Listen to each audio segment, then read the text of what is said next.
এক যুবক একদিন কবরস্থানের পাশে বসে কাঁদছিল। চোখ ভেজা, মুখে অনুশোচনার ছাপ। একজন বৃদ্ধ এসে জিজ্ঞেস করল, বাবা, কেন কাঁদছ? যুবক কাপা গলায় বলল, আমি অনেক কিছু পেয়েছি জীবনে, গাড়ি, বাড়ি, টাকা, সম্মান, কিন্তু হারিয়ে ফেলেছি নামাজ আর আল্লাহর স্মৃতি। বৃদ্ধটি শান্ত কণ্ঠে বলল, বাবা, জানো, মানুষ যখন নামাজ ছেড়ে দেয়, আল্লাহ তখন তার অন্তর থেকে শান্তি কেড়ে নেন। যুবকের চোখ থেকে অঝরে পানি ঝরতে লাগল। সে বলল, আজ থেকে আমি আল্লাহর পথে ফিরব ইনশাআল্লাহ। যত পাপই করি না কেন, আল্লাহর রহমত থেকে নিরাশ হওয়া যাবে না।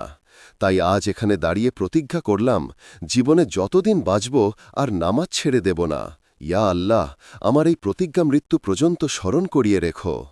হে মোহাম্মদ সাল্লাল্লাহু আলাইহি ওয়াসাল্লামের উম্মত, ফিরে আসো, তওবার দরজা মৃত্যুর আগে পর্যন্ত খোলা।